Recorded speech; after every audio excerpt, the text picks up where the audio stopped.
घमंडी तितली। एक हरे भरे बगीचे में जहाँ तरह तरह के रंग बिरंगे फूल खिले रहते थे, वहीं एक छोटी सी तितली रहती थी। उसका नाम तारा था। तारा की पंखों पर इंद्रधनुषी रंग थे जो सूरज की रोशनी में चमकते थे। उसके अद्वितीय रंग और सुंदरता के कारण वो बगीचे में सबसे प्रसिद्ध थी। लेकिन उसकी ये प्रसिद्धि उसे रास नहीं आई और धीरे धीरे वो बहुत घमंडी हो गई थी। तारा को लगता था कि उसके बिना ये बगीचा बिल्कुल बेरंग हो जाएगा। वो अपने मित्रों के साथ बात करना भी बंद कर चुकी थी और हमेशा अकेले उड़ती रहती थी। वो दूसरे जीवों को कमतर समझती थी और अपने आप को सबसे ऊपर मानती थी। एक दिन तारा एक बड़े गुलाब के फूल पर बैठी थी और अपनी सुंदरता की प्रशंसा कर रही थी। तभी एक छोटी मधुमक्खी, जिसका नाम मनी था, वहां आई और उससे कहा, तारा, क्या तुम मेरी मदद कर सकती हो? मुझे कुछ पराग की आवश्यकता है। तारा ने नाराजगी से मनी की ओर देखा और कहा, तुम्हें नहीं पता कि मैं कितनी खास हूं? मैं तुम्हारी जैसी साधारण मधुमक्खियों के लिए समय बर्बाद नहीं करती। जाओ यहां से। तारा का ये व्यवहार देखकर अन्य जीव भी उसे दूर रहने लगे। वो अपनी ही दुनिया में मग्न रहती थी और किसी की भी मदद नहीं करती थी। धीरे धीरे बगीचे के अन्य तितलियां, मधुमक्खियां और कीड़े उसे दूरी बनाने लगे। तारा को अब कोई पसंद नहीं करता था, लेकिन उसके घमंड के कारण उसे इसका एहसास नहीं था।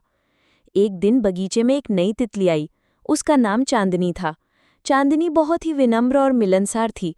उसने बगीचे के सभी जीवों से दोस्ती कर ली और उनकी मदद करने लगी।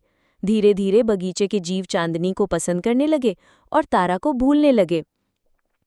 तारा ने ये देखा और उसे बहुत गुस्सा आया। उसने सोचा, कैसे हो सकता है कि ये जीव चांदनी को मुझसे ज्यादा पसंद करे? मैं तो सबसे सुंदर और खास हूं। एक दिन बगीचे में एक बड़ा तूफान आया। तेज हवा और बारिश ने बगीचे को अस्त व्यस्त कर दिया। तारा एक फूल पर बैठी थी और तूफान से बचने की कोशिश कर रही थी, लेकिन तेज हवा के झोंके ने उसे दूर उड़ा दिया।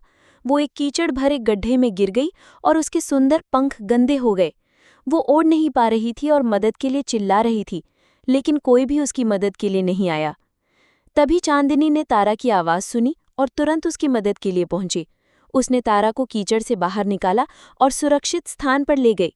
तारा ने शर्मिंदगी से कहा, मुझे माफ़ करना चांदनी, मैंने हमेशा तुम्हें और दूसरों को नीचा दिखाया है।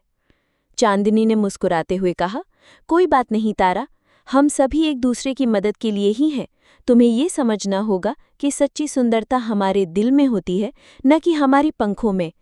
तारा को अपनी गलती का एहसास हुआ और उसने चांदनी से वादा किया कि वो अब घमंडी नहीं बनेगी और सभी की मदद करेगी। उसने बगीचे के सभी जीवों से माफ़ी मांगी और उनसे दोस्ती की। धीरे धीरे तारा का स्वभाव बदल गया और वो सभी की प्रिय बन गई। सीख। इस कहानी से हमें ये सीख मिलती है कि घमंड हमें दूसरों से दूर कर देता है और अकेला बना देता है। सच्ची सुंदरता और मूल्य हमारे व्यवहार और हमारे दिल में होते हैं। हमें हमेशा विनम्र और मददगार होना चाहिए ताकि हम सभी के दिलों में अपनी जगह बना सके। तारा की तरह हमें भी अपनी गलतियों से सीखना चाहिए और अपने जीवन को सुंदर और सार्थक बनाना चाहिए।